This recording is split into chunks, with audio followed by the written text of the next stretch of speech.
भारत के लोगों तक, जरूरतमंदों तक सब्सिडी पहुंचाना और उन तमाम योजनाओं का फायदा उन तक पहुंचे, इसको सुनिश्चित करने के लिए सरकार ने बजट सत्र के पहले हिस्से के अंतिम दिन में आधार बिल को पास कराकर अपनी प्रतिबद्धता साफ दिखाई है। सरकार का मानना है कि अब इस बिल के जरिए हाशिए पे खड़े लोगों को ग्रामीण भारत की तस्वीर बदलेगी। तमाम वो योजनाएं जो केंद्र और राज्य सरकारों की होती हैं, अब वो आधार के जरिए उनके बैंक खातों तक पहुंचेंगी। इस बिल को लेकर कई तरह के विवाद भी रहे हैं, कई प्रश्न भी, सवाल भी उठाए गए हैं। आज इन्हीं प्रश्नों को लेकर और इन प्रश्नों के पीछे किस तरह की, एक तरह से कह सकते हैं, लोगों में दुविधा है और क्या फायदे आने वाले वक्त में आधार बिल से जनता तक पहुंचने वाले हैं, इस पर हम चर्चा करेंगे। हमारे साथ विशेष मेहमान हैं। मेहमान के साथ ही साथ हमारे साथ जनता में से युवा, महिलाएं, बुजुर्ग, तमाम ऐसे लोग मौजूद हैं जो किसी न किसी तरह से सरकार की तमाम योजनाओं से जुड़े हुए हैं। इन सब के साथ हम चर्चा करेंगे, बात करेंगे। मैं आपका तारुफ कराती हूँ अपने तमाम मेहमानों से। मेरी दाईं तरफ है Praveen Singh, editor in chief हैं रूरल कनेक्ट के। आपका स्वागत है प्रवीण। डॉक्टर सुधीर सिंह है, सोशो पॉलिटिकल एनालिस्ट। और प्रोफेसर डॉक्टर गौरव वल्लभ हैं, इकोनॉमिस्ट हैं। इधर हैं एस एल बंसल साहब हैं, फॉर्मर चेयरमैन हैं ओरिएंटल बैंक के। आपका भी स्वागत है। सत्यप्रकाश हैं, लीगल एडिटर हैं हिंदुस्तान टाइम्स के। बहुत बहुत स्वागत है आपका। संजय थापा हैं, सीनियर इकोनॉमिक्स जर्नलिस्ट। अपनी इस चर्चा को शुरू करने से पहले आइए एक नजर डालते हैं कि क्या सफर रहा है अभी तक आधार बिल का विधेयक के रूप में यूपीए सरकार से लेकर एनडीए सरकार तक, और किस तरह के फायदे आने वाले वक्त में आधार बिल जनता तक को देने वाला है। सरकारी योजनाओं का सही लाभ लोगों तक पहुंचा पाना मुश्किल काम रहा है। आवंटित धनराशि, प्रशासनिक चक्कर और भ्रष्टाचार की भीड़ चढ़ती रही है। दूसरी ओर लाभार्थी इंतजार ही करते रह जाते हैं। ऐसे में उनके खाते में सीधे सब्सिडी की रकम भेजने की स्कीम, आंकड़ों के डिजिटाइजेशन और आधार संख्या से खातों को जोड़ने से अब सब्सिडी, मुआवजे, मजदूरी, राहत, पेंशन, बीमा आदि का भुगतान न सिर्फ तेजी से होगा, बल्कि लाभ का बड़ा हिस्सा लाभार्थियों को मिलेगा, जिसकी शुरुआत सरकार की पहल योजना के अंतर्गत लाभार्थियों को आधार बैंक खातों और आधार युक्त खातों के माध्यम से सीधे धन का हस्तांतरण किया जा रहा है। सरकार ने आधार विधेयक संसद से पास करा लिया। इस दौरान सांसदों की चिंताओं पर ध्यान देते हुए वित्त मंत्री अरुण जेटली ने कहा कि इस बिल से लोगों की निजता पर कोई खतरा नहीं है। इसका एकमात्र मकसद सब्सिडी का पैसा सही लोगों तक पहुंचाना है। Unique identification authority of India के पहले चेयरमैन नंदन नीलेकणी ने कहा कि एनडीए सरकार के आधार बिल में सुरक्षा के पर्याप्त प्रावधान है और निजता के मामले में ये यूपीए के बिल से भी बेहतर है। बिल में स्पष्ट रूप से कहा गया है कि आधार नंबरों के आवंटन के लिए ली गई बायोमेट्रिक जानकारियों का इस्तेमाल केवल पंजीयन और प्रमाणन के लिए किया जाएगा। इसका किसी और मकसद के लिए इस्तेमाल नहीं किया जाएगा और किसी से साझा भी नहीं किया जाएगा। बिल में ये भी कहा गया है कि ऐसी सूचनाओं को छापा भी नहीं जाएगा और कहीं प्रदर्शित भी नहीं किया जाएगा। आधार इस देश से बुनियादी स्तर पर रणनीतिक तौर से भ्रष्टाचार खत्म करने का एक बड़ा मंच है। आधार कार्ड से सरकार की तरफ से मिलने वाली सब्सिडी सीधे लाभार्थी के खाते में ही जाएगी और इलेक्ट्रॉनिक पुष्टि हो सकेगी। इससे कहीं भी पैसा भ्रष्टाचार में जाने की संभावना खत्म होगी। आधार कार्ड की एक बड़ी सुविधा ये भी है कि लोगों को हर जगह अपने दस्तावेज ले जाने और फोटोकॉपी करने की जरूरत नहीं है। बहुत सारे दस्तावेजों का काम केवल एक आधार कार्ड ही कर देगा। एक आधार कार्ड होने से पेंशन, छात्रवृत्ति, जमीन के रजिस्ट्रेशन, जल वितरण प्रणाली और टेलीफोन कनेक्शन से लेकर यात्रा की टिकट बुक करने से लेकर यात्रा करने तक बहुत सी सेवाओं तक पहुंच बेहद आसान हो जाएगी। आधार बिल के पास होने के बाद अब आधार कार्ड न केवल व्यक्तिगत स्तर पर सेवाओं तक पहुंच आसान बनाएगा, बल्कि सरकारी कामकाज को भी सरल कर देगा। आधार कार्ड की मदद से प्रशासन अपना काम अधिक कुशलता और सटीकता से कर सकेगा। इससे सरकारी काम में होने वाली देरी से भी निपटने में मदद मिलेगी। और इस चर्चा की शुरुआत में सबसे पहले जो लगातार बात की जा रही है कि ग्रामीण भारत की भी तस्वीर बदलेगी, क्योंकि एक बड़ी संख्या हमारे गांव में बसती है जो योजनाओं से कई बार कटे रह जाते हैं। केंद्र और सरकार की तमाम ऐसी योजनाएं होती हैं जिनका सीधा लाभ वहां तक नहीं पहुंचता है। प्रवीण, सबसे पहले आपसे सवाल, आधार बिल किस तरह से आने वाले वक्त में लोगों की जिंदगियों को बदलने वाला है, योजनाओं का सही फायदा उन तक पहुंचने वाला है? देखिए, आधार एक बहुत बड़ा स्कोप ला रहा है देश के समक्ष कि डिजिटल प्लेटफॉर्म पे जब रजिस्ट्रेशन हो गया पूरे आबादी का, तो जो भी डायरेक्ट ट्रांसफ़र बेनिफिट जो मिलेगा वो डायरेक्ट पॉपुलेशन के पास, इंडिविजुअल्स के पास डायरेक्ट पहुंचेगा। वो चाहे आप कृषि के क्षेत्र में कहें कि किसानों को सीड हो या फर्टिलाइज़र की सब्सिडी हो, वो उनके पास सीधा पहुंचेगा। अब इस दौरान बीच में जो भी लीकेज था वो बंद हो जाएगा। ये सबसे बड़ा इसका एक सबसे बड़ा फायदा जो आप कह सकते हैं। सुधीर सिंह जी, आपसे जानना चाहेंगे, आधार बिल को लेकर राजनीति भी होती रही है और जिस तरह से अभी हमने संसद में देखा था कि उसका एक बड़ा विरोध भी सामने दिखाई दिया था। निष्ठा को लेकर जो सवाल उठ रहे हैं वो कहां तक तार्किक भी आपको लगते हैं या उसके लिए क्या करने की आगे जरूरत है? देखिए, हम लोकतंत्र में हैं। लोकतंत्र में कुछ विरोध सही में होता है, कुछ विरोध के लिए होता है, तो दोनों बातें होती हैं। भारत का लोकतंत्र अभी इतना परिपक्व नहीं हुआ है कि विपक्ष कोई अच्छे काम को अच्छा कहे, अदरवाइज जो विपक्ष क्यों है, ये एक अपने जगह है। लेकिन ये बिल अपने आप में बहुत बड़ा ट्रांसफॉर्मेशनल चेंज ला रहा है, क्योंकि हमारे देश में ना ही पैसे की कमी है, ना ही योजनाओं की कमी है, ना ही उन लोगों की कमी है जो सीधे लाभार्थी होने चाहिए। कमी सिर्फ डिलीवरी की है, और डिलीवरी होने से दो फायदा है। जो गवर्नेंस का चेहरा सुधरेगा, लोकतंत्र जहां कमजोर पड़ रहा है वहां मजबूत होगा और लोगों का विश्वास लोकतंत्र में बनेगा। कौटिल्य ने बहुत पहले 2500 साल पहले किताब लिखी अर्थशास्त्र की, प्रजा का सुख ही राजा का सुख है। वो राजतंत्र था जहां राजतंत्र में प्रजा का कोई मतलब नहीं था। ये तो जनता का शासन है, तो जनता को मूलभूत सुविधाएं बीच में ही बिचौलिए चाट जाते थे, वो बड़े पैमाने पर अब सीधे उनके पास पहुंचेगा। ये बहुत बड़ा एक चेंज आने जा रहा है और इस चेंज में जो नीचे से प्रयास हुए हैं, गरीबों के खाते खुले हैं, विद्यार्थियों के खाते खुले हैं, किसानों के खाते खुले हैं, उनसे काफी फायदा होगा और उनका विश्वास लोकतंत्र पे बढ़ेगा और कहीं न कहीं एक समरस समाज का निर्माण होगा। गौरव, क्या आपको लगता है जनधन योजना, डिजिटल इंडिया, ये जो एक एक करके ये सरकार कदम बढ़ा रही थी, ये कदम अब आधार बिल को एक तरह से कह सकते हैं कि एक बड़ा रूप इन तमाम योजनाओं का दिखाई देगा? देखिए, भारत में हमेशा से वर्ल्ड बैंक ने भी अपनी रिपोर्टों में कहा कि भारत एग्जीक्यूशन के मामलों में कई इमर्जिंग नेशन से नीचे स्थान पर है। तो सरकारों के पास आय के तो सीमित साधन है, टैक्सेस से आप कितना कलेक्ट कर सकते हो। तो अब उस साधन को इफेक्टिवली यूटिलाइज करने के लिए सही व्यक्ति को सही रकम सही समय पर मिले, इसके लिए टेक्नोलॉजी के बिना ये सब संभव ही नहीं था।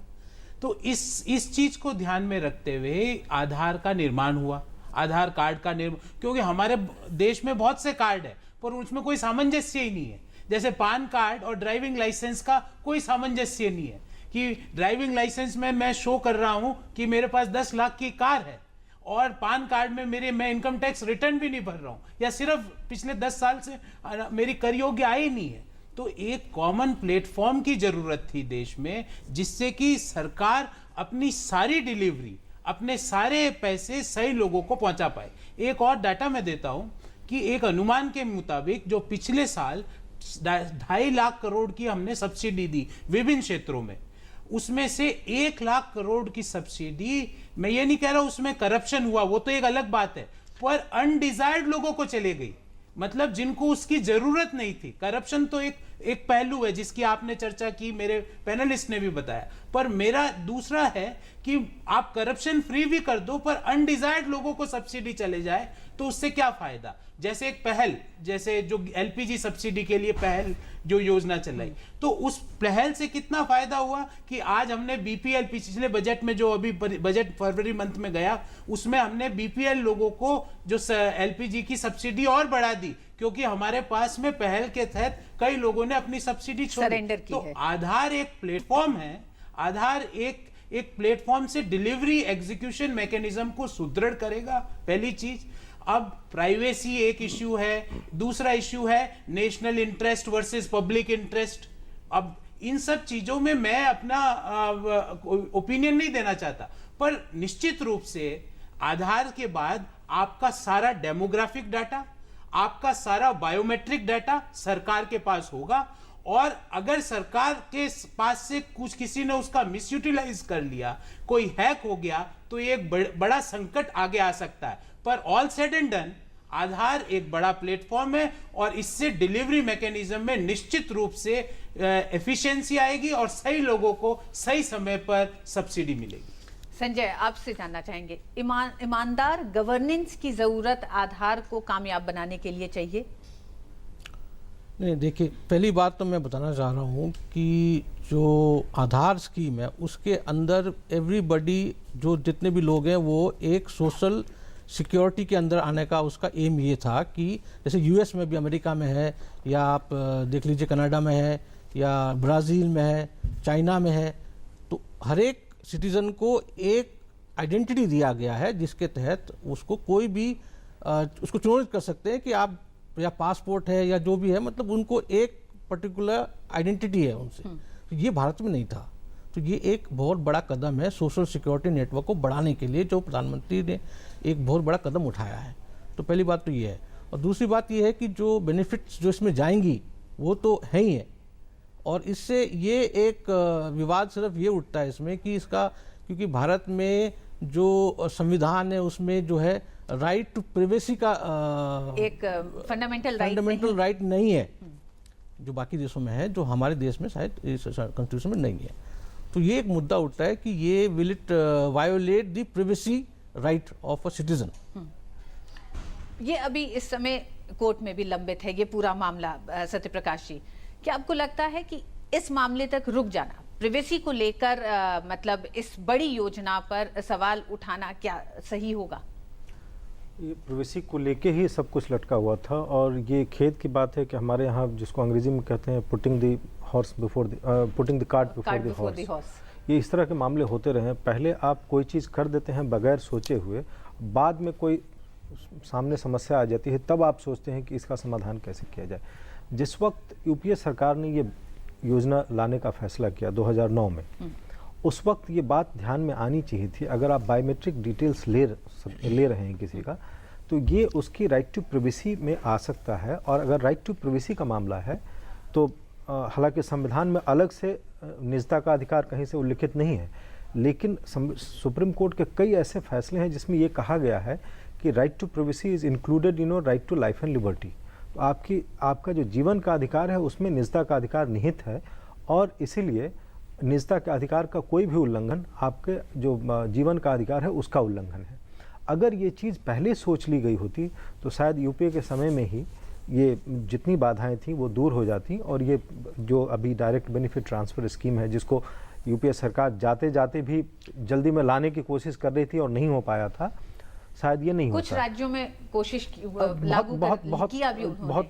लेकिन अभी एनडीए सरकार को भी इसके कारण दिक्कत झेलनी पड़ी, और सुप्रीम कोर्ट ने पहले इस पर रोक लगा दिया था। बाद में अभी अक्टूबर में सुप्रीम कोर्ट ने एक आदेश दिया जिसमें कुछ खास चीज़ों के लिए इसमें इसका इस्तेमाल करने का पहलू रखा है, और फिर कुछ में से उसे हटाया। लेकिन ये जो पहलू है जिसमें कि हमारे नीति निर्माता पहले सोचते नहीं है कि इसमें क्या बाधाएं आ सकती हैं, ये एक दिक्कत है। इसके कारण आप समझ सकते हैं कि कितना ज़्यादा अभी ऐसा कहते हैं, एक्सपर्ट्स कहते हैं कि कम से कम जो 20% जो एक तरह से कहें जो लीकेज है उसको आप रोक सकते हैं। और उसके कारण जो, जैसा कि हमारे मित्र ने कहा कि दो पहलू हैं, एक तो गलत लोगों को पैसा जा रहा है और दूसरा इसमें भ्रष्टाचार का भी पहलू है।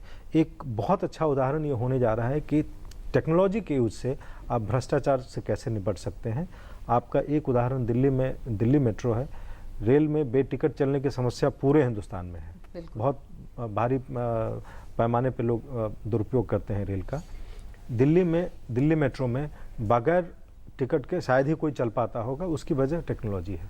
और ये उसी तरह का एक और प्रयोग बहुत ही विशाल स्तर पे, पूरे भारत के स्तर पे होने जा रहा है, जिसमें करोड़ों करोड़ लोग इसका फ़ायदा उठाएंगे। और इसमें जो सरकार है, जो पूरी व्यवस्था है और जनता है, दोनों को फ़ायदा होने जा रहा है। इस तरह कि जैसे मेरे पास एक वोटर आई कार्ड है, एक पैन कार्ड है, एक ड्राइविंग लाइसेंस है, एक पासपोर्ट है, कहाँ पे कौन किस डॉक्यूमेंट का इस्तेमाल होगा हमें पता नहीं। कहीं बोलेंगे कि आप यहाँ पे ये दीजिए, पैन कार्ड दीजिए, फिर पैन कार्ड में बोलेंगे इसमें एड्रेस नहीं है, आप कोई और दूसरा कार्ड दीजिए। अलग अलग जगह अलग अलग, इसमें एक नंबर से आपकी सारी समस्याओं का समाधान हो जाता है। और सरकार के लिए भी ये आसान है कि एक नंबर जहाँ चाहिए वहाँ ये नंबर आपको पता नहीं कर, बहुत ज़्यादा वेरिफिकेशन नहीं चाहिए, आपको पता है कि ये आदमी वहाँ पे है। इसकी डुप्लीकेसी पे भी बात करेंगे सत्यप्रकाश, जिस तरह से आधार कार्ड को लेकर डुप्लीकेसी भी सामने आई थी उस पर भी बात करेंगे, लेकिन उससे पहले ओरिएंटल बैंक के फॉर्मर चेयरमैन हैं बंसल साहब। बंसल साहब, आपसे जानना चाहेंगे, एक पड़ाव एक तरह से कह सकते हैं आधार को बैंक खातों से जोड़ने का हो चुका है, कुछ जगह जहाँ एलपीजी की सब्सिडी जारी है, कुछ जगह छात्रवृत्ति भी बैंक के खाते तक पहुंच गई है। ये जो सब कदम है उसमें अब आपको क्या लगता है आगे किस तरह की चुनौतियां आपको लगता है कि सामने आ सकती हैं इस पूरी जो डायरेक्ट बेनिफिट ट्रांसफर है उसको लेकर? देखिए, जब ये आधार का शुरू में 2009 के अंदर सोचा गया था और 2011 में आते आते इसको एक एक्ट का रूप दिया गया, तब ये जैसा कि मेरे पूर्ववर्ती पैनलिस्ट ने कहा कि हिंदुस्तान के अंदर वेरियस मल्टीपल आइडेंटिटी प्रूफ थे लोगों के, किसी के पास ड्राइवर लाइसेंस भी है, किसी के पास पैन कार्ड भी है, पासपोर्ट है, तो आदमी को ये नहीं पता लग पाता था कि उसको अपनी आइडेंटिटी किस तरीके से सर्टिफाई करनी है। उस समय केवल ये सोचा गया था कि हर आदमी का, जैसे अमेरिका की तर्ज पे, एक यूनिक आइडेंटिटी होनी चाहिए उसकी, और यूनिक यूआईडी उस विचार से बनाया गया था। बाद में सरकार ने सोचा कि ये एक अच्छा टूल है जिसके थ्रू जो सरकार जितनी भी सब्सिडीज ग्रामीण क्षेत्र में या शहरी क्षेत्र में देती है, क्यों ना इसको उससे लिंक कर दिया जाए। और तब ये सोचा गया कि बैंक को इसमें रोप इन किया जाए। बैंकों ने आधार कार्ड के लिए जो है बहुत मेहनत की, बैंकों को यूआईडी अथॉरिटी ने एंगेज किया और उन्होंने सभी लोगों से रिक्वेस्ट की कि आप अपनी बैंक शाखा में आइए और वहाँ अपना बायोमेट्रिक ऑथेंटिकेशन भी और सब कुछ करिए, क्योंकि किसी भी आम आदमी के लिए किसी दूसरी दुकान पे जाना या किसी ऑफिस पे जाके अपने प्रूफ देना एक डर लगता है उसको, लेकिन बैंक के ऊपर उसका आज भी विश्वास है। और जब ये स्कीम एक अप्रोप्रिएट लेवल पे पहुंच गई 2013-14 में आते आते, तो सरकार ने उसको डिपॉजिट सब्सिडीज से लिंक किया और सबसे पहले जो है 15 स्कीम्स को इसके साथ लिंक किया, जिसमें छात्राओं की जो छात्रवृत्ति है और गैस सब्सिडी है, लेकिन वो बहुत लूज था क्योंकि उस समय तक सरकार ने इसको उतने मास लेवल पे इसको इम्प्लीमेंट नहीं कर पाया और बड़ा स्लोली इम्प्लीमेंट किया कि पहले इसको 35 डिस्ट्रिक्ट में कीजिए, फिर 200 डिस्ट्रिक्ट में कीजिए और फिर पैन इंडिया इसको वो कीजिए। लेकिन जो इसका मुख्य रूप से फायदा होने वाला है, इसके अंदर अभी 2-3 चरण और भी होंगे, क्योंकि बैंकों के अंदर लगभग सभी अकाउंट खुल चुके हैं। मैं समझता हूँ हिंदुस्तान के इस समय 95 to 98% लोगों के बैंकों में अकाउंट है और उसके अंदर आधार का सीडिंग भी जो है अधिकतर पूरा हो गया है। जिन जिन लोगों को आधार कार्ड मिल गया है वो तुरंत बैंक में जाता है और अपना आधार कार्ड देता है। ये शुरुआत इसलिए हुई जब 15 अगस्त 2014 को माननीय प्रधानमंत्री ने लाल किले की प्राचीर से ये अनाउंस किया जनधन योजना, तो उस समय लोगों को ये लगा कि आधार कार्ड की रियल महत्ता क्या होने वाली है और ये प्रोडक्ट जो है डिमांड ड्रिवन हो गया। लोगों को लगा आधार जो है एक एम्पावरमेंट का साधन है। लोगों ने बैंक में जाके खुद अपना आधार कार्ड देना शुरू किया। अदरवाइज जब तक बैंक वाले ये कहते रहते थे कि आप मुझे अपने आधार कार्ड दीजिए, तो लोगों को लगता था कि इससे क्या होने वाला है। जब इसको इंश्योरेंस स्कीम से लिंक किया गया, सब्सिडी से लिंक किया गया, तो लोग खुद जाके बैंक में देने लगे। और मैं समझता हूँ अभी तक जितने भी आधार कार्ड इशू हुए हैं, लगभग 100 करोड़ के करीब 125 करोड़ की पॉपुलेशन में आधार कार्ड इशू हुए हैं, तो मुझे लगता है 95 to 97% आधार कार्ड जो है बैंक अकाउंट्स में सीड हो गए। अब इसका सबसे बड़ा एडवांटेज जो ये होने वाला है कि सरकार एक क्लिक ऑफ बटन से उस सब्सिडी को, जिस डिपार्टमेंट ने सब्सिडी देनी है, वो सीधे उस डिपार्टमेंट से स्टेट गवर्नमेंट से उस स्टेट गवर्नमेंट के डिपार्टमेंट और डिपार्टमेंट से अल्टीमेटली पंचायत और विलेज स्तर से सीधे बैंक अकाउंट में जाएगी। 1 lakh bank branches, 1,25,000 bank branches के अंदर जहां भी किसी आदमी का बैंक अकाउंट है, सीधे उसमें सब्सिडी ट्रांसफर हो जाएगी और NEFT के माध्यम से इसके अंदर समय भी नहीं लगने वाला। बिल्कुल बंसल साहब, सब्सिडी पहुंचेगी बैंक अकाउंट्स में, लेकिन प्रवीण बड़ा सवाल ये है सब्सिडी किसको पहुंचनी चाहिए, ये आप चिन्हित कैसे करेंगे? जी, तो इसका आधार जो है, इस आधार जो है इसी आधार को क्रिएट कर रहा है। जहां यूनिक आइडेंटिटी आपने पूरे इंडिविजुअल को आपने प्रोवाइड कर दिया, तो इसमें अब किसी प्रकार का कोई कहीं से लीकेज होने की संभावना नहीं है। जैसे आपने अभी पीछे देखा कि LPG के जो लोग, जो शहरी लोग जो स्वेच्छा से लोगों ने किया, इसको वापस किया, सब्सिडी तो वापस लगभग कर दिया। 15,000 करोड़ का सरकार को लाभ हुआ। ऐसे ही कई सारी चीज़ें हैं, जैसे केरोसिन ऑयल है, जैसे और भी जितनी सब्सिडी जो शहरी लोग हैं उनको इनका आवश्यकता नहीं है। लेकिन आज जो ग्रामीण भारत जो है, जहाँ तक ये चीज़ पहुँचना चाहिए, सब्सिडी का मुख्य जो डाउन ट्रोडन है वहाँ तक जहाँ तक पहुँचना है, वो उनको अगर नहीं पहुँचा तो ये अपने आप में एक अन्याय है। मसलन लीजिए, हम एक उदाहरण के तौर पर लेते हैं कृषि क्षेत्र में जो मुआवजे का बंटवारा होता है, फसल के नुकसान पर किसानों को किस तरह से, आप देखिए योजनाएं आज भी थी, उन योजनाओं की जानकारी वहां तक नहीं होती है, फिर उसके पेपर वर्क में एक लंबा वक्त उनको लगता था, जिसकी वजह से वो उस योजना का लाभ नहीं ले पाते थे। एक कारण ये भी होता था, दूसरा होता था कि बिचौलिए, उनकी वजह से भी उनको नहीं मिलता था। तो अगर बिचौलियों वाला संकट हम दूर कर लेते हैं तो दूसरा कारण जो है, जो एक बड़ा कारण है, जो साक्षरता दर का भी है, जो शिक्षा का उतना प्रसार नहीं है आज भी ग्रामीण क्षेत्र में, उसका क्या उपाय फिर? जी, अब इसको ऐसे देखा जाए कि जब जो बेनिफिशियरी है वहाँ तक अगर सरकार डायरेक्ट सब्सिडी पहुँचा दे रही है तो यहाँ पे लिटरेसी का बहुत ज़्यादा रोल नहीं है।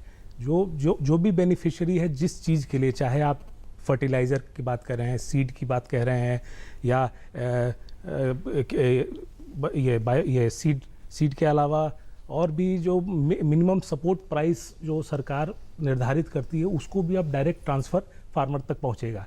तो जो आपने देखा कि पीछे किसानों को कितना नुकसान हुआ, उसके अलावा किसान आपके देश में सुसाइड कर रहे हैं, जबकि सरकार के पास ऐसी योजनाएं हैं कि उनको सपोर्ट करने के लिए कई सारे स्कीम्स हैं जो जिससे उनको निकाला जा सकता है उन संकट से।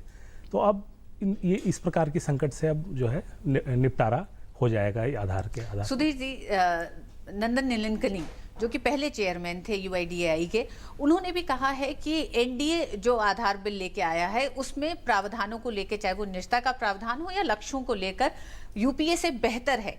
तो वो बेहतरी किन किन उसमें क्षेत्रों में आपको दिखाई देती है इस पूरे बिल में?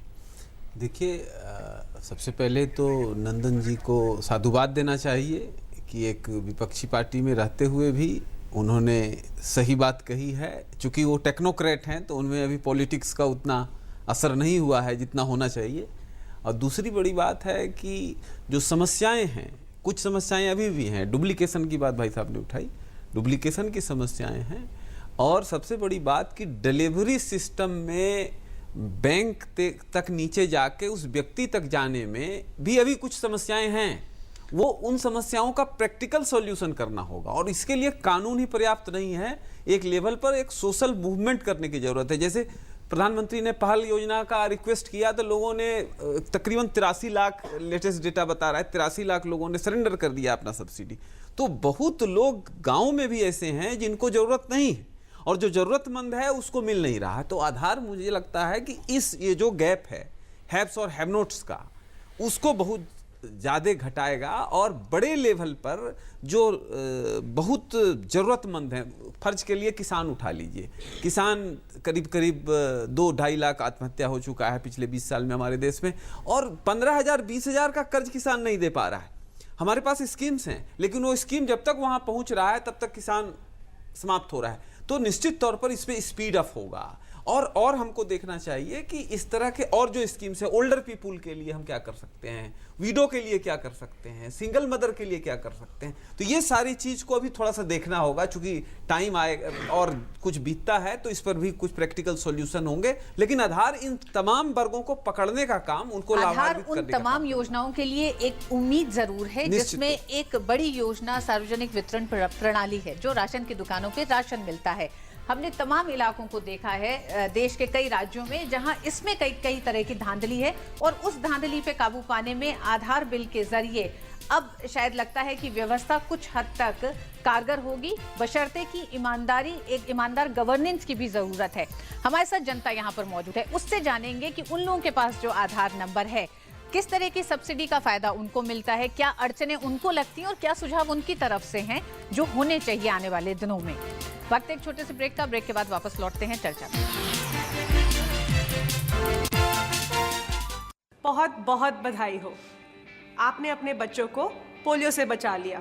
लेकिन जब तक दुनिया में पोलियो का एक भी केस है, पोलियो का खतरा बना हुआ है। इसीलिए अब सरकार देश में पोलियो इंजेक्शन की शुरुआत कर रही है, ताकि आपके बच्चे को मिले डबल सुरक्षा। अब अपने 1 साल से छोटे बच्चे को टीकाकरण सत्र में पोलियो की 3री खुराक के साथ जरूर दिलवाएं पोलियो का इंजेक्शन, क्यों राधा, इससे क्या होगा पता है ना? हाँ दीदी, पोलियो से डबल सुरक्षा हमेशा के लिए। याद रहे, पोलियो की तीसरी खुराक के साथ जरूर दिलवाएं पोलियो का इंजेक्शन।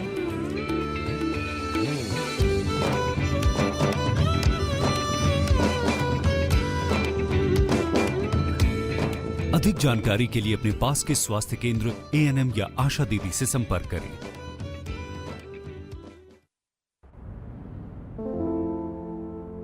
मैं अमिताभ बच्चन आज आपके सामने वो कहने जा रहा हूं जो मैंने पहले कभी नहीं कहा। मैं एक रोगी हूं, हेपेटाइटिस बी का रोगी। 1982 में कुली फिल्म की शूटिंग के दौरान मेरे साथ एक दुर्घटना हुई। ऑपरेशन करवाना पड़ा और मेरे शरीर में 60 बोतल खून चढ़ाया गया। खून का कोई एक सैंपल हेपेटाइटिस बी इन्फेक्टेड था जो मेरे लिवर तक पहुंच गया। कई सालों बाद आम जांच के दौरान जब इसका पता चला तो मुझे यह भी पता चला कि मेरा 1/4 लिवर ही बचा हुआ है। लेकिन सही इलाज के बाद आज मैं आपके सामने खड़ा हूं और काम कर रहा हूं। हेपेटाइटिस बी से बचने का पहला उपाय है शिशु के जन्म पर पहला टीका लगवाएं और पहले साल में 3 और नियमित टीके लगवाएं। ये आपका पहला कदम होना चाहिए। मुफ्त टीकाकरण के लिए अपने पास के स्वास्थ्य केंद्र जाएं और पूरी जानकारी लें। देखिए, ये जो हेपेटाइटिस बी है, इससे हम डरेंगे नहीं, लड़ेंगे। किशोर अवस्था हम सब की जिंदगी का बहुत ही अहम पड़ाव होता है, जिसमें हम सब बहुत ही महत्वपूर्ण शारीरिक और मानसिक बदलावों से गुजरते हैं। इस उम्र में खून की कमी यानी अनीमिया काफी आम है, जिसके कारण कमजोरी, चिड़चिड़ापन और थकान जैसी शिकायतें आती हैं। सप्ताह में एक बार आईएफए की नीली गोली लेना किशोर अवस्था में विकास के लिए सहायक होता है। ये नीली गोली शासकीय शालाओं, आंगनबाड़ी केंद्रों और शासकीय स्वास्थ्य संस्थाओं में निशुल्क मिलती है। मैं आशा करती हूँ कि आप सब किशोर और किशोरियां साप्ताहिक आईएफए की इस नीली गोली का सेवन जरूर करेंगे। एनआरआई लड़के से शादी हुई तो फैमिली में सब बहुत खुश हुए, लेकिन विदेश पहुंचकर मालूम पड़ा कि मेरे हस्बैंड ने शादी के लिए सब झूठ बोला था। काम काज से लेकर प्रॉपर्टी तक के बारे में सब इन्फॉर्मेशन गलत थी। मेरे साथ उसका बर्ताव दिन पर दिन खराब होता गया, मारपीट, मेंटल टॉर्चर। और जब पता चला कि वो पहले से ही शादीशुदा है तो मैं बिल्कुल टूट गई। विदेश में रहते हुए उसके चंगुल से निकलना मेरे लिए मुश्किल था। एनआरआई लड़के से शादी तय करने से पहले उसका employment record, social security number, passport details और मैरिटल स्टेटस के बारे में अच्छी तरह से जान लेना बहुत ही जरूरी है। और ध्यान रखें, एनआरआई शादी को भारत में ही कानूनन दर्ज करवाएं। गलत एनआरआई शादी में फंस चुकी कोई भी महिला तुरंत मदद के लिए पुलिस और एम्बेसी में संपर्क कर सकती है। और साथ ही राष्ट्रीय महिला आयोग की वेबसाइट पर जाकर एनआरआई सेल में ऑनलाइन कंप्लेंट भी रजिस्टर कर सकती है। आज मेरा एग्जाम है। अच्छा होगा डेविड, गुड लक।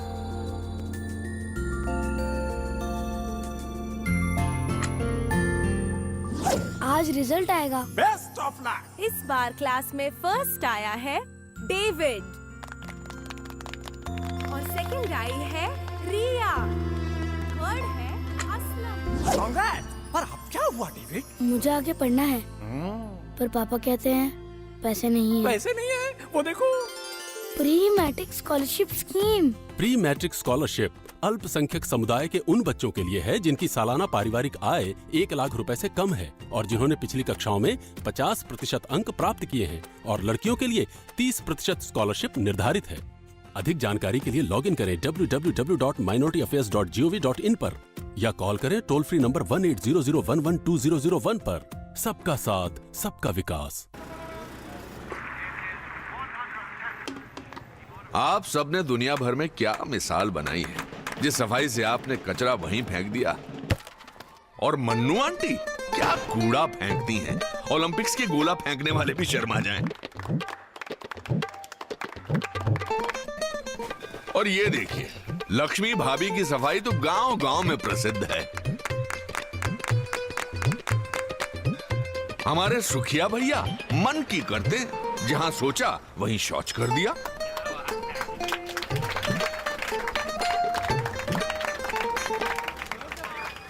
ये देश जो आप ही का घर है उसे क्यों गंदा करते हैं? थोड़ी शर्म कर लो, सोच स्वच्छ कर लो। अगर एक बार 125 करोड़ देशवासी तय कर ले कि मैं गंदगी नहीं करूंगा, तो दुनिया की कोई ताकत नहीं है जो हिंदुस्तान को गंदा कर सकती है। स्वच्छ भारत, एक कदम स्वच्छता की ओर। धीरे धीरे सब जान गए हैं कि हम जैसे बिना MRP, वजन और यूज बाय डेट लिखे हुए पैकेट गलत हैं। हाँ, तभी तो कोई हमें अपने साथ नहीं ले जाना चाहता है। उम्मीद मत छोड़ो पैकेट भाई, कोई तो होगा ही जिसे दुकानदार चाचा बेवकूफ बना लेंगे। सही पैक पर वस्तु की कीमत, वजन, निर्माता कंपनी का नाम तथा इस्तेमाल की तारीख जरूरी है। आप बताइए, आप जानने वालों में से हैं या बेवकूफ बनने वालों में से? जागो ग्राहक जागो। आज हम बात कर रहे हैं आधार बिल के जरिए तमाम उन योजनाओं की जिनमें आने वाले वक्त में एक बड़ा बदलाव देखा जाएगा। इन योजनाओं का सीधा फायदा लाभार्थियों तक पहुंचेगा, जरूरतमंदों तक पहुंचेगा। हमारे साथ यहाँ पर कुछ लोग भी मौजूद हैं, जनता है। आइए उनसे जानते हैं कि उनमें से कितनों के पास आधार कार्ड है, पहली बात, और उस आधार कार्ड से किस तरह की सुविधा उन्हें इस समय मिल रही है। आप में से कितनों के पास आधार कार्ड है? किसी तरह की कोई सुविधा भी उससे आपको मिलती है, उस आधार कार्ड से, आधार नंबर से? आधार कार्ड से मैं इनकम टैक्स की रिटर्न भरता हूँ, फौरन लिंक हो जाता है और refund within a month आ जाता है। विद इन 7 दिन में या 10 दिन में भी आ जाता है। क्या इससे पहले दिक्कत थी जब तक आधार नंबर? इससे पहले दिक्कत थी, सालों लग जाते थे, रिफंड नहीं आता था क्योंकि TDS कट जाता है, उसमें रिफंड बहुत क्विक। जबकि बंगलौर ही सिर्फ एक ऑफिस है ऑल ओवर इंडिया का रिटर्न भरने का, जो है सीधा डायरेक्ट। इसके अलावा क्या आपको लगता है किसी तरह कोई सुझाव भी आपके दिमाग में आता है कि आधार को एक जो है हम गैस सिलेंडर जो लेते हैं उसकी सब्सिडी है, वो भी विद इन ए वीक और 10 डेज आ जाती है हमारे अकाउंट में। इससे बहुत फायदा हुआ है, सीधे सीधे मतलब जनता और भी जनता को इससे फायदा मिलना चाहिए और आधार कार्ड जिन पर नहीं है वो बनवाएं। आप बताइए। आधार कार्ड का एक सबसे बड़ा बेनिफिट मुझे लगा है कि आधार आप कितनी बार भी रजिस्ट्रेशन करा ले, केवल आपको सिंगल ही नंबर इशू होगा। ये नहीं कि उसमें आप कहीं से भी करें, कोई ऑल इंडिया में आपका डाटा होता है। यही मेरा सुझाव है। आधार से सुविधा आप लोगों को किस तरह की मिली है आधार नंबर होने के बाद से? देखिए, सुविधाएं तो बहुत हैं, जितनी भी भारत सरकार की तरफ से या स्टेट गवर्नमेंट की तरफ से जो सुविधाएं दी जाती हैं, सब्सिडी दी जाती हैं और जो पेंशन स्कीम होती हैं वो आती। मैं एक सजेशन देना चाहूँगा कि जो हमारे बायोमेट्रिक्स लिए जाते हैं आधार नंबर के लिए, वो मेरी सरकार से अपील है कि वो सुरक्षित रह जाएं और ऐसा कुछ किया जाए, ऐसी कोई योजना बनाई जाए जिससे कि वो बाहर डाटा ना जाए और कोई उसका मिसयूज ना करे। उसके लिए एक बड़ा कदम उठाया जाए। क्या मिसयूज आप लोगों को लगता है कि आपके आधार डाटा से हो सकता है? जैसे मेरा ये ख्याल है कि जो किसान हैं, जो गांव में किसान हैं, उनके काम करते करते क्या होते हैं ना कि ये जो फिंगरप्रिंट्स होते हैं ये मिटने वगैरह, वैसा भी केस होता है कि उनका ये फिंगरप्रिंट जो है थोड़ा सा वे हो जाता है। और फिर बहुत सारे ऐसे किसान हैं जिनके आंख में मोतियाबिंद है, तो सरकार तो ले ली है, हाँ, ये भी ले ली है, लेकिन इसको सुनिश्चित कौन करेगा? अभी जो बिल जो आया है उसमें डेमोग्राफिक डाटा आप 2 जगह से वो ले सकते हो, on the name of national security, और एक जज है जो अपने आदेश से डेमोग्राफिक डाटा ले सकता है। पर बायोमेट्रिक डाटा सिर्फ आप नेशनल सिक्योरिटी के लिए ले सकते हो।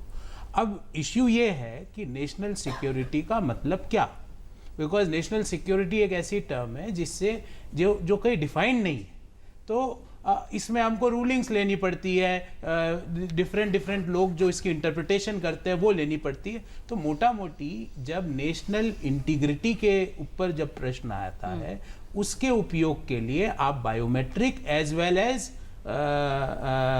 जो डेमोग्राफिक डाटा है उसको ले सकते हो। पर इसमें क्वेश्चन ये है कि आपने इन्होंने जो हमारे मित्र ने प्रश्न पूछा कि भाई इससे क्या है, मेरा संकट क्या, मेरा बायोमेट्रिक डाटा चले जाए या डेमोग्राफिक डाटा चले जाए तो संकट क्या?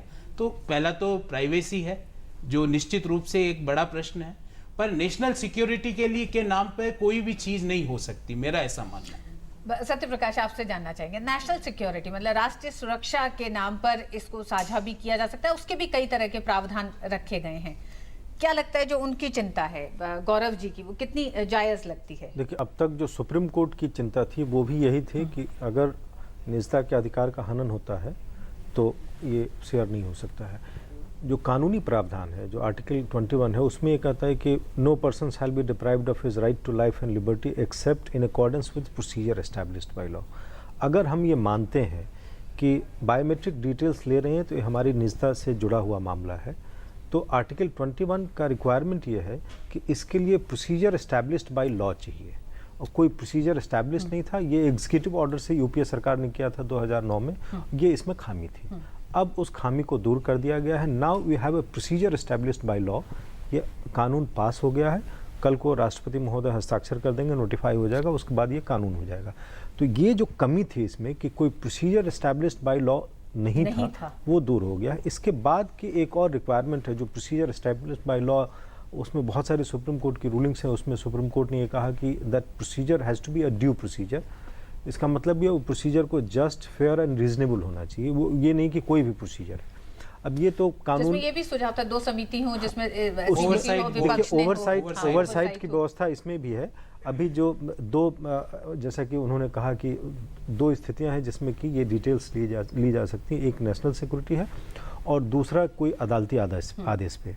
अदालती आदेश पे अगर अदालत पहले ही इस बात, उसमें भी एकदम से मजिस्ट्रेट नहीं करेगा, एडिशनल सेशंस जज के लेवल पे, तो ये अदालत में भी थोड़ा सीनियर लेवल पे ये पावर दी गई है कि वो इस चीज़ को सुनिश्चित करें कि इसका दुरुपयोग नहीं हो रहा है। और जो गवर्नमेंट के लेवल पे नेशनल सिक्योरिटी वाले में है, उसमें जॉइंट सेक्रेटरी के लेवल पे वो आदेश हो सकता है। उसके बाद ओवरसाइट कमेटी है जिसमें कैबिनेट सेक्रेटरी है, लॉ सेक्रेटरी है and IT information technology secretary. उसमें ये व्यवस्था की गई है।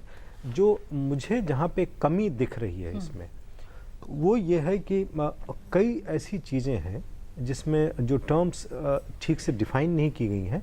इसमें डेफिनेशन क्लॉज में उसको डिफाइन नहीं किया गया। जनरली सेक्शन 2 में सारे डेफिनेशंस होते हैं, वो डिफाइन नहीं किया गया, और वो एक तरह से कहें कि डेलीगेट किया गया है, जो कि एग्जीक्यूटिव जो ब्यूरोक्रेट्स हैं बाद में वो वर्कआउट करेंगे रूल्स में। ये बहुत कॉमन प्रोसीजर है जो एक्ट में किसी में भी, कि इससे भी ठोस एक प्रोसीजर होना नहीं, चाहिए। मैं ये कह रहा हूँ कि नहीं, किसी भी एक्ट में सारे प्रावधान नहीं होते हैं। बहुत सारी चीज़ें होती हैं जो बाद में रूल्स में होती हैं, और वो रूल्स फ्रेम होने के बाद it is laid on table of parliament और उसको अप्रूव किया जाता है। अब वो रूल्स फ्रेम होने के बाद हमें कुछ चीज़ें पता चलेंगी कि वो चीज़ें किस तरह से शेप होकर आ रही हैं। अभी के स्तर पे ये काफ़ी है कि बिल पास हो गया है, नोटिफाई हो गया है, और जब तक रूल्स फ्रेम नहीं हो जाती है तब तक इसको रोल आउट नहीं किया जा सकता है। तो मेरे ख्याल से रूल्स भी जल्दी फ्रेम हो, अगर कोई दिक्कत होगी तो रूल्स फ्रेमिंग के लेवल पे उसको दूर किया जा सकता है। संजय जी, प्रिवेसी को लेकर जो इतना प्रिवेसी को सवाल लेकर है, मैं ये उनका एक सवाल का जवाब देना चाह रहा था। एक तो ये मुद्दा है कि उसमें उन्होंने उठाया कि क्या हमारा वो डेटा, बायोमेट्रिक डेटा शेयर किया जाएगा, तो उसमें एक ये भी प्रावधान है कि उसमें आप स्वेच्छा ही उसे शेयर करना चाहते हैं या नहीं करना चाहते। उसमें ये भी एक प्रोसीजर में एक लॉ बना दिया गया है। अगर मैं थोड़ा सा लेकिन संजय जी, एक बड़ा सवाल ये है कि हमें तो समझ में आ रहा है, हम फॉर्म देख रहे हैं, लेकिन वो जो बहुत ज्यादा पढ़ा लिखा नहीं जो हमारा गांव का साथी है, उसी में आ रहा था, जो ज्यादा पढ़ा लिखा नहीं है उसको समझ आएगा नहीं, तो उसका एक प्राइवेसी फंडामेंटल राइट का हनन हो सकता है। ये एक ये सोचने वाली बात है, एक मुद्दा है जिसको डिबेट के थ्रू इसको सॉर्ट आउट करना चाहिए। एक तो ये, दूसरा एक और पॉइंट था कि जो डेटा कलेक्शन हो रहा है वो third party agency, normally government executive जो है वो थर्ड पार्टी से कराती है। अब थर्ड पार्टी, बंसल साहब इसमें थोड़ा सा हाईलाइट भी कर सकते हैं कि थर्ड पार्टी जो डेटा बेचती है, शेयर करती है, तो वो एक डाउटफुल एरिया है कि वो अपना डेटा जो है, जैसे मोबाइल डेटा हमारा, आपका मोबाइल जो डेटा है वो भी बेचती है, तो थर्ड पार्टी कंपनीज हैं। तो मनसा साहब इसमें हाईलाइट करें कि वो क्या बैंक ऐसे करके या कोई थर्ड पार्टी शेयर करेंगी डेटा, या उसमें कोई प्रावधान है? वैसे एक लीगल अभी 10 साल का मेरे ख्याल से उसमें सजा का प्रावधान है, 10 लाख रुपए जुर्माने का प्रावधान है, और 3 साल की सजा। 3 साल का। नहीं, देखिए, बैंक तो इस मामले में निश्चित रह सकती है देश की जनता की। बैंक जो है प्राइवेसी के मामले में, बैंक का जो स्थापना हुई वो तो शुरू से ही इस आधार पे है कि बैंक जो है प्राइवेसी के मामले में बहुत सतर्क है और स्ट्रिक्ट है। बैंक के यहाँ से तो ऐसा नहीं हो सकता, लेकिन यूआईडी बहुत सारी एजेंसीज को एंगेज किया है। संजय जी ने जो कहा कि जो आउटसोर्स उन एजेंसीज के बारे में तो मैं कोई सर्टिफिकेट नहीं दे सकता। वो तो यूआईडीए के और उन एजेंसीज के बीच में क्या एग्रीमेंट्स हुए हैं उस पर डिपेंड करेगा। लेकिन मेरा ऐसा मानना है कि ये एक प्रोसेस है, इस प्रोसेस को धीरे धीरे हम आगे बढ़ेंगे और इसमें हम सीखेंगे। सुप्रीम कोर्ट में मामला लंबित है, प्राइवेसी वाला मामला, बाकी सब चीज़ें तो मैं समझता हूँ धीरे धीरे ठीक हो जाएंगी। हम इस तरफ लोगों से बात करते हैं कि उन्हें क्या लगता है।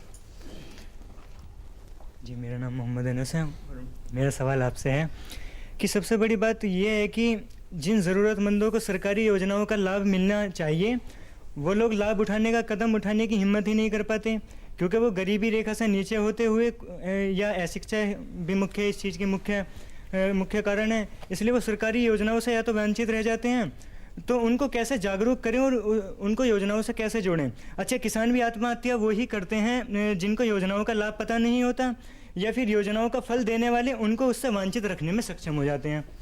तो हाँ, इसका जवाब अभी देते हैं हमारे मेहमान के लीजिए। मैम एक्चुअली हम तो वैसे गवर्नमेंट सर्वेंट हैं और यहाँ पर अभी हमारे लिए तो ये फ़ायदा है कि हमारी आजकल उपस्थिति उसी से दर्ज हो जाती है। इसके अलावा पेंशन वगैरह में बेनिफिट होगा। बट इसके अलावा अभी DOPT की तरफ से हम लोग ट्रेनिंग में गए थे जिसमें हमें NGO अटैचमेंट में ले जाया गया था। तो उसमें कुछ गाँवों की हमने विजिट की थी, जिसमें कराव, बसेरा व 2-4 गाँव थे। तो उसमें हम लोगों से मिले तो जैसी मनरेगा जैसी स्कीम्स थी और कुछ जो स्कीम्स थी उसके लोगों से जब हमने मिलना चाहा तो उनके लोगों से जो मतलब दलाल थे कह सकते हैं उनको, उन्होंने सीधा हमें मिलने से ही एक तरह से अवॉइड करना चाहा कि हम मिलें ना। और जहाँ हम साइट पर भी गए वहाँ पर सिवाय वो गड्ढे खुदे हुए थे, जबकि उनके रजिस्टर में उन लोगों के नाम बाकायदा दर्ज थे, जबकि मेरे पास फ़ोटोज़ भी हैं। और कुछ और महिलाओं का ये मानना था कि हमसे इन्होंने सब कुछ लिया जी, कार्ड भी हमारे, पेपर्स भी सब इन्हीं के पास हैं। तो इट मीन्स अगर वो डायरेक्ट भी जा रहा है और उनका डाटा और उनका बिकॉज दे आर अनएजुकेटेड, तो वो उनको क्या दे रहे हैं उसका कुछ। प्रवीण, ये सवाल आप ही से ज़्यादा। नहीं, मैं सबसे पहले प्राइवेसी पर 2-3 लाइन जोड़ूंगा। एक तो बहुत वाटर टाइट इसको ये रखा गया है, मल्टी लेयर सिक्योरिटी है इसमें, और ये इनक्रिप्टेड है। जो टेक्नोलॉजी जो समझते होंगे वो लोग इस बात को समझेंगे कि अगर इसमें बाहरी एजेंसी को भी इन्वॉल्व किया जाए तभी भी वो इसको लूजली किसी के साथ शेयर नहीं कर सकते, क्योंकि कोड है, कोड उसी आदमी को पता होगा, उसमें कोड फीड किया जाएगा, उसके बाद होगा। जी, तो सिक्योरिटी के मामले में देखिए, जैसे नेशनल सिक्योरिटी की बात कही जा रही, तो नेशनल सिक्योरिटी तो एक ऐसा प्रॉब्लम हाईएस्ट लेवल पे है। वहाँ तो वहाँ बायोमेट्रिक्स को भी शेयर करना जरूरी होगा देश के लिए, वो देश हित के लिए है। उसके लिए तो सभी लोगों को कहना चाहिए कि नहीं, अलाउ करना चाहिए। दूसरी बात, जब वो मित्र ने कहा कि किसान अगर सुसाइड कर रहे हैं, किसान सुसाइड इसलिए कर रहे हैं कि देखिए बेनिफिट उनके पास नहीं पहुंच रहा था आज तक। जितने बिचौलिए थे या पेपर वर्क्स इतने थे कि उनको एक तो जानकारी भी कम रहती थी, दूसरा क्या कि जब तक उनको लाभ मिले तब तक वो इस नौबत पे आते थे कि सुसाइड करना। अब जब ये आधार अपने स्थान पे आ जाएगा तो हर बेनिफिशियरी को डायरेक्ट उनके अकाउंट में ही ये अमाउंट जाएगा। तो आगे चाहे वो इंटरेस्ट सबवेंशन की बात हो, विद्यार्थियों को भी एजुकेशन के नाम पे जो सरकार ने जो बनाया उसमें इंटरेस्ट जो कर रहे हैं सबवेंशन, वो डायरेक्ट अकाउंट में पहुंच रहा है। तो हर प्रकार का लाभ है। उसकी भी संस्थाएं हैं जो काम कर रही हैं, जो योजनाओं के बारे में ग्रामीण स्तर पर जागरूक करते हैं। सर, मेरा सवाल प्रोफेसर गौरव वल्लभ से है। आपने गवर्नेंस की भी बात की, तो जैसे ई गवर्नेंस के लिए बहुत पावरफुल टूल है आधार, क्योंकि डेटाबेस बहुत ही ज़्यादा बड़ा है। तो आपको क्या लगता है, आधार को सिर्फ एक सब्सिडी डिस्ट्रीब्यूशन टूल की तरह रखना चाहिए या बाकी में भी कुछ सिंक करना की ज़रूरत है? ये आधार बिल है, इसमें इस बारे में कोई विस्तार से कोई टिप्पणी नहीं करी गई है, पर निश्चित रूप से जब आपके पास इस तरह का डाटा आता है, जैसा मैंने प्रोग्राम के फर्स्ट भाग में भी बोला था कि अब ज़रूरत है कि हमें एक कॉमन आईडी चाहिए सारी चीज़ों के लिए। जैसे मैंने एक एग्जांपल दिया कि मैं रजिस्ट्रेशन करा रहा हूँ मर्सिडीज़ का और पान कार्ड में कर योग्य आय 0 दिखा रहा हूँ, तो अब वो नहीं, क्योंकि अब हम जब टैक्स की बात करते हैं तो 3.5% लोग सिर्फ टैक्स देते हैं देश में, डायरेक्ट टैक्स जो इनकम टैक्स की बात करते हैं, तो और 80,000 लोग ऐसे हैं सिर्फ मात्र जिनकी कर योग्य आय सालाना 1 करोड़ से ज़्यादा है। तो ये सब चीज़ों को आधार के थ्रू ही आप मुख्य धारा में ला सकते हो। एक छोटी सी बात मैडम इसमें प्राइवेसी की मैं बताता हूँ कि जो लोग डाटा कलेक्ट भी कर रहे हैं उनका एक प्रेस्क्राइब्ड प्रोफॉर्मा है और उससे वो डाटा रिट्रीव नहीं कर सकते। पर भारत जो कि विश्व में सॉफ्टवेयर के लिए जाना जाता है, तो प्राइवेसी कितना भी करने के बाद भारत के जो एक्सपर्ट्स हैं, साइबर एक्सपर्ट्स हैं, जो कि नेगेटिव साइबर एक्सपर्ट्स हैं, वो रिट्रीव करने में सक्षम हो सकते हैं। तो हमें इस डाटा को बहुत ही ज़्यादा सुरक्षित लेयर्स में रखना पड़ेगा, जब भी, क्योंकि नेशनल सिक्योरिटी के नाम पे तो कोई दिक्कत नहीं है, क्योंकि नेशनल सिक्योरिटी के नाम पे तो सारी चीज़ें आपको देनी पड़ेगी देश में अगर हम रहते हैं तो। पर उसके अलावा अगर हम कोई जगह से रिट्रीव कर ले, कोई गलत इरादों से रिट्रीव कर ले, क्योंकि इतना बड़ा डाटा, क्योंकि आज का सारा गेम ही डाटा का है। आज आपको ये पता लगाना है कि कितने लोगों के पास कार है, तो मेरे को उस आधार कार्ड से मैं पता लगा सकता हूँ कितने लोगों की आयु 25 से 27 वर्ष के बीच है, वहां से मैं रिट्रीव कर सकता हूँ। बिल्कुल, हम अपने जो हमारे पैनलिस्ट हैं उनसे ये भी जानेंगे कि जिस समय आधार नंबर देने की बात शुरू हुई थी, एनरोलमेंट शुरू हुआ था, उस समय लोग बड़े रिलक्टेंट थे, मतलब लोगों को बड़ी दिलचस्पी नहीं थी, लेकिन धीरे धीरे लोगों की दिलचस्पी बढ़ी और जैसे जैसे उनके अकाउंट को एलपीजी सब्सिडी के साथ जोड़ा गया, उनकी दिलचस्पी और ज्यादा बढ़ी है। तो क्या एक बड़े बदलाव की तरफ भारत इस समय बढ़ रहा है और उस बदलाव में ही ये कारण है कि कई तरह की आशंकाएं भी हैं लोगों की, जिनको लगातार दूर करने की जरूरत है। इस पर बात करेंगे, एक छोटे से ब्रेक के बाद वापस लौटते हैं चर्चा।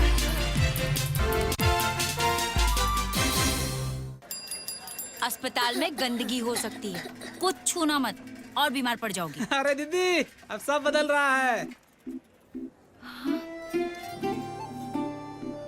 इतनी साफ सफाई? जी, हम सब ने मेहनत की है ताकि आपके इलाज में कोई कमी ना आए। बदल रहा है, बदल रहे हैं। स्वास्थ्य केंद्र अब स्वच्छ हो रहे हैं और ये आपके ब्लॉक में भी संभव है। बस पहल करनी पड़ेगी, हमको और आपको भी। स्वच्छता का संकल्प करें, स्वास्थ्य केंद्र का कायाकल्प।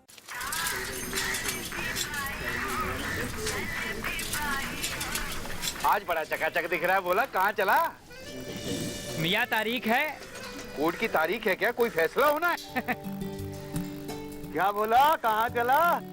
तारीख है चाचा, तारीख। अरे लॉटरी निकलने की तारीख है क्या बोला? अरे तारीख का सस्पेंस क्या है? आज आंकलन की तारीख है। उनके लिए जो अपनी स्कूली पढ़ाई पूरी नहीं कर पाए, वो सभी लोग पढ़ाई लिखाई और हिसाब के अपने ज्ञान का आंकलन करवा सकते हैं। बस पंचायत में जाके बिना किसी फीस के नाम लिखवाओ और आने वाली 20 मार्च को परीक्षा देकर सर्टिफिकेट पाओ।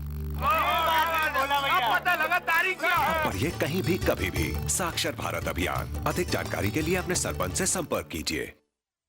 उंगली थाम के जिसने चलना सिखाया, कड़ी मेहनत करके हमको पढ़ाया, हमारी खुशियों को अपनी खुशी बनाया, जिंदगी के हर सुख दुख में जो एक साया बनकर साथ रहे, ढलती उम्र में इन्हें अकेला ना छोड़ें। ध्यान रखें, माता पिता एवं वरिष्ठ नागरिक भरण पोषण एवं कल्याण अधिनियम 2007 के तहत माता पिता की देखभाल करना हमारा कर्तव्य है और उनको बेसहारा छोड़ना एक दंडनीय अपराध है। सामाजिक न्याय और अधिकारिता मंत्रालय, भारत सरकार द्वारा जनहित में जारी। सूखा हो या बेमौसम की बरखा हो, कीड़ा लगे खेत में या दुविधा हो, बहुत ही कम प्रीमियम पे पूरी हो भरपाई, फसल बीमित रहे कटाई के बाद भी भाई। हाँ, ऋणी या अऋणी अब हर किसान लाभ उठाए, एक मौसम कदर है सब किसान बीमा कराए। प्रधानमंत्री फसल बीमा योजना से हर किसान मुस्काए। कृषि और किसान कल्याण मंत्रालय द्वारा किसान हित में जारी। गांव का स्कूल अब समय पर खुलता है, शिक्षक भी नियम से आते हैं, गांव का स्वास्थ्य केंद्र, डाकघर, बैंक सब सुचारू रूप से चल रहे हैं, रोजगार के अवसर भी बढ़े हैं और ये सब मुमकिन हुआ है प्रधानमंत्री ग्राम सड़क योजना के कारण। गांव शहर को जोड़ते, राह विकास की खोलते, गांव गांव में बनी सड़क, प्रधानमंत्री ग्राम सड़क। गांव गांव का विकास प्रधानमंत्री ग्राम सड़क योजना के साथ। NRI लड़के से शादी हुई तो फैमिली में सब बहुत खुश हुए, लेकिन विदेश पहुंचकर मालूम पड़ा कि मेरे हस्बैंड ने शादी के लिए सब झूठ बोला था। काम काज से लेकर प्रॉपर्टी तक के बारे में सब इन्फॉर्मेशन गलत थी। मेरे साथ उसका बर्ताव दिन पर दिन खराब होता गया, मारपीट, मेंटल टॉर्चर, और जब पता चला कि वो पहले से ही शादीशुदा है तो मैं बिल्कुल टूट गई। विदेश में रहते हुए उसके चंगुल से निकलना मेरे लिए मुश्किल था। एनआरआई लड़के से शादी तय करने से पहले उसका employment record, social security number, passport details और मैरिटल स्टेटस के बारे में अच्छी तरह से जान लेना बहुत ही जरूरी है। और ध्यान रखें, एनआरआई शादी को भारत में ही कानूनन दर्ज करवाएं। गलत एनआरआई शादी में फंस चुकी कोई भी महिला तुरंत मदद के लिए पुलिस और एम्बेसी में संपर्क कर सकती है और साथ ही राष्ट्रीय महिला आयोग की वेबसाइट पर जाकर एनआरआई सेल में ऑनलाइन कंप्लेंट भी रजिस्टर कर सकती है। ये चांदनी का चौक है। ये रविंद्र का सेतु है। मारीना का बीच है ये आजाद का मैदान है। खड़े सिंह दा मार्ग है। चित्तरंजन का एवेन्यू है ये। अन्ना का नगर यही है। गंगा की है ये नदी। ये लक्ष्मी की कॉलोनी है। बंकिम का स्ट्रीट है ये। नरीमन का पॉइंट है ये। और मैं तुम्हें इसे गंदा नहीं करने दूंगा। यहाँ कचरा नहीं फेंकने दूंगी। पान नहीं थूकने दूंगा। केले का छिलका नहीं फेंकने दूंगी। अगर एक बार 125 करोड़ देशवासी तय कर ले कि मैं गंदगी नहीं करूंगा, तो दुनिया की कोई ताकत नहीं है जो हिंदुस्तान को गंदा कर सके। स्वच्छ भारत, एक कदम स्वच्छता की ओर। आधार बिल में योजनाओं को लेकर यहाँ पर भी कुछ सवाल उठाए और कुछ महिलाओं ने जो सवाल उठाए कि मनरेगा जो एक बड़ी योजना है और जिसमें इस बजट में भी प्रावधानों को, या ये कहें कि उसमें जो बजट आवंटन है उसको बढ़ा दिया गया है उस पूरी योजना को देखते हुए, लेकिन उसमें जो लीकेज की जो एक बात है एक लंबे समय से चली आ रही है। प्रवीण, हमारे जो यहाँ पे दर्शक हैं उनमें से भी किसी का एक सवाल रहा कि इसको कैसे आप रोकेंगे, ये जो उनकी शिकायतें हैं, जो डर है। देखिए, सरकार निरंतर सिस्टम को करप्शन फ्री बनाने का कोशिश कर रहे हैं, सरकार में किया जा रहा है। और ये आधार भी जो है इसी तहत पूरे सिस्टम में को इससे क्लींस करेगा, इससे क्लीनिंग होगी इन सब चीज़ों से। तो अब है क्या कि जो पीछे जो घटनाएं घटी है उसको ना देख करके हम आगे देखें, क्योंकि एक ह्यूज इकोनॉमिक बेनिफिट्स ला रहा है ये। और केवल ये सरकार की तरफ से नहीं, आप इसमें मानिए कि आपको आने वाले समय में प्राइवेट सर्विसेज में भी बेनिफिट्स कई सारे मिलेंगे। एक नई तरह का न्यू बैंकिंग सिस्टम क्रिएट होने जा रहा है, जहाँ पे अब कई नई बैंक आए हैं, नॉन बैंकिंग फाइनेंशियल कॉरपोरेशन आए हैं। गांव में अब लोग अब बायोमेट्रिक्स यूज़ करके कैश उनको कैश भी मिल जाएगा। इस प्रकार के और भी कई सारे बेनिफिट्स समय में, आने वाले समय में आएंगे।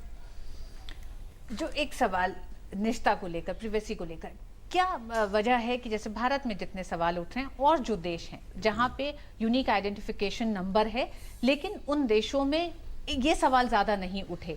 क्या एक बड़े बदलाव की तरफ से भारत गुजर रहा है, लोग गुजर रहे हैं, उनकी आशंकाएं हैं, या फिर इन सवालों में सच में दम है? दोनों ही चीज़ें हैं। एक तो टीदिंग प्रॉब्लम बोलते हैं, जो नई चीज़ शुरू करते हैं तो उसमें कई तरह की समस्याएं आती हैं, तो एक तो वो है। दूसरा है कि जेन्युइन कंसर्न्स भी हैं। अगर हमारे बायोमेट्रिक डिटेल्स गवर्नमेंट के पास है तो उसका उपयोग हो रहा है, दुरुपयोग हो रहा है, या दुरुपयोग की आशंका लोगों को होती है। उसमें अब तक ये था कि कोई कानून नहीं था जिसके तहत ये कलेक्ट किया जा रहा है, वो समस्या चली गई। दूसरा ये है कि जो डेटा कलेक्ट हो रहा है उसकी स्टोरेज की बात है, फिर उसके बाद उसके प्रोटेक्शन की बात है, और उसके बाद ये है कि अगर उसका मिसयूज होता है तो उसके लिए क्या व्यवस्था है, उसको रोकने के लिए या जिसने गलत किया है उसको पनिश करने के लिए। इसमें जैसा कि हमने पहले भी चर्चा की कि सज़ा का प्रावधान है। जो कमियां मुझे दिख रही हैं और जहाँ पे बेहतरी की गुंजाइश है उसमें यह है कि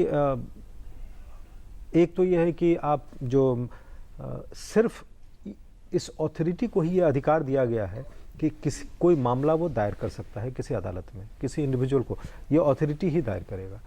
इसमें अगर मैं इंडिविजुअल के रूप में मैं किसी भी तरह से मैं अफेक्टेड हूँ तो मुझे अधिकार होना चाहिए कि मैं कहीं पे कुछ दायर कर सकता हूँ। तो एक तो दूसरा जो कंपनीज को इसमें, जैसे कि apart from government, private companies को भी इसका उपयोग करने की, जो आधार संख्या है उसका उपयोग करने की बात कही गई है। तो उसमें चूँकि जो स्टेटमेंट ऑफ ऑब्जेक्ट है इस बिल का, उसमें सिर्फ सरकारी बात की गई है, सरकार के सब्सिडी और सर्विसेज को डिलीवर करने के लिए। बाद में प्रावधान में ऐसा है कि कोई प्राइवेट कंपनी भी ऐसा कर सकती है। इसमें कहीं कोई दिक्कत नहीं है, इसलिए कि बहुत सारे ऐसे क्षेत्र हैं जिसमें सरकार नहीं है और प्राइवेट कंपनीज बहुत सारा काम कर रही हैं। ऐसे क्षेत्र भी हैं जिसमें सरकार भी है और प्राइवेट कंपनीज भी साथ तो में इसलिए ये जोड़ा जा सकता है। लेकिन जो लोगों के कंसर्न्स हैं, इस संबंध में एक छोटी सी चीज़ मैं कहना चाहूँगा। इसके पहले एक कमेटी बनी थी जस्टिस AP शाह के अंदर, और प्लानिंग कमीशन ने बनाई थी, और उसने जो सिफारिशें आई थी उसमें इस बात की चर्चा की गई थी, आप जैसे इंफॉर्मेशन कमिश्नर्स आपने बना रखे हैं उस तरह से प्राइवेसी कमिश्नर्स आप बनाएं, CVC के तरह ही उसके तहत एक आप 3 टियर सिस्टम बनाने की बात की गई थी, जिसमें अगर किसी को किसी तरह की दिक्कत होती है तो वहाँ वो मामला दायर करके और उसका समाधान ढूंढ सकता है। तो इसलिए कहा बेहतरी की गुंजाइश है, लेकिन अभी जिस फॉर्म में ये है मेरे ख्याल से रोल आउट किया जा सकता है। जो सिर्फ जो रूल्स बनाने हैं, रूल्स फ्रेम होने, वो फ्रेम हो जाए, और की जो टर्म्स हैं जो कई बार अभी यहाँ डिफिनीशन नहीं दिख रहा है, वो रूल्स में वो डिफिनीशंस आ जाएंगे, उसके बाद रोल आउट किया जा सकता है। सुधीर, बड़ा लक्ष्य जो आधार बिल का है वो ये है कि सिर्फ सब्सिडीज की बात नहीं है, तमाम ऐसी समस्याएं जिसका समाधान अगर वित्तीय सहायता के रूप में सरकार करती है तो वो उन जरूरतमंदों तक पहुंच सके। लेकिन क्या आपको लगता है यूपीए सरकार के जमाने जब ये विधेयक आया उसके बाद कहीं राजनीतिक इच्छा शक्ति की भी कमी थी उसको इस तरह से लागू करने का जिस तरह से इस सरकार ने करा? देखिए, यूपीए सरकार ने कंसीव किया ये पूरा प्रोजेक्ट, ये अपने आप में सही बात है। नंदन जी उसके करता धरता लॉन्च किया उन्होंने, लेकिन यूपीए सरकार का जो 2009 में फिर से चुन के आई, 12 के बाद ऑलमोस्ट वो पैरालाइज सिस्टम टाइप से उनका हो गया। बहुत व्हील पावर में कमी निश्चित तौर पर हो गई और वो उस स्तर पर काम नहीं हुआ इस फ्रंट पर, और फिर एक विरोध भी हुआ, लिटिगेशन भी शुरू होने लगा। 13 के बाद हम देखते हैं कि सुप्रीम कोर्ट, हाई कोर्ट में केस की भरमार हो गई, तमाम केसेस आए, अब वो सब खत्म हो चुका है। और निश्चित तौर पर इस सरकार में, एनडीए सरकार में एक विल पावर है कि इसको हम कैसे जनता के बेहतरी के लिए यूज करें। और एक बात मैं और स्पष्ट कर देना चाहता हूं कि जितना गरीब एम्पावर होगा, देश का विकास उतने ही तीव्र गति से होगी। ये बात सारे लोगों को समझनी चाहिए। ये चीजें जो हैव्स हैं, जो पैसे वाले हैं, उनको पूरे समझ में नहीं आती। ये निश्चित तौर पर उनको समझनी चाहिए। जैसे निचला तबका एम्पावर होगा, बहुत सुख चैन आएगी नीचे स्तर पर, और जो बोटलनेक्स हैं, जो हर्डल्स हैं ग्राउंड पर, वो हर्डल्स बहुत दूर होंगे, और जो एफडीआई और तमाम बाहर से पैसे आ रहे हैं उनका असर बहुत ढंग से दिखना शुरू होगा, और कहीं ना कहीं जो सुशासन की एक परिकल्पना है वो अपने स्तर पर सही साबित होगी। ईमानदार सुशासन की परिकल्पना जो है वो साकार होती दिखाई देगी। प्रवीण, वो कौन सी बड़ी योजनाएं हैं जिनमें आने वाले वक्त में लोगों को इसका फायदा दिखाई देगा? कि ये तो सरकार समय पर रोल आउट करते जाएगी। जैसे लॉ बना है, देखिए लॉ ये इवॉल्व करता है, ये और मजबूत होता जाता है, और बेनिफिशियरी तक पहुंचने का जो भी रास्ता है वो, अब जैसे हम पीछे का ना देख करके, पूर्व का ना देख करके भविष्य का देखेंगे। केंद्र सरकार की जो अभी की नीतियां हैं वो ग्रास रूट पे एम्पावरमेंट कर रही है आज, और वहां तक बेनिफिट पहुंचाने का कोशिश कर रही है। तो आने वाला समय इस रूप से मजबूत दिखता है। ग्रामीण भारत को मजबूत करना, यही इस सरकार की प्राथमिकता है, और पिछले 2 साल की जितनी योजनाएं हैं उनके भी मूल में यही रहा है कि हाशिए पे खड़े लोगों तक वो तमाम सुविधाएं पहुंचे, वो जो योजनाएं हैं उनका सही फायदा उन तक पहुंचे, और उसी में एक मजबूत कड़ी के रूप में आधार बिल भी, ये जो कानून बन जाएगा, ये साबित होने वाला है। आने वाले समय में देखना ये होगा क्या किस तरह का आंकलन किया जाएगा, और उस आंकलन में वो कौन सी बेहतर तस्वीर होगी जो भारत की और खासकर ग्रामीण भारत की उभर के सामने आएगी, जिसमें ग्रामीण भारत का युवा, वहां का वृद्ध, वहां की महिला सामाजिक और आर्थिक रूप से सशक्त और शक्तिवान दिखाई देगी। और आज की इस चर्चा में हिस्सा लेने के लिए मैं अपने मेहमानों का और खासकर जो हमारे साथ जनता जुड़ी है उसका बहुत बहुत शुक्रिया अदा करती हूँ। अगले हफ्ते मिलेंगे एक नए विषय के साथ चर्चा में। नमस्कार।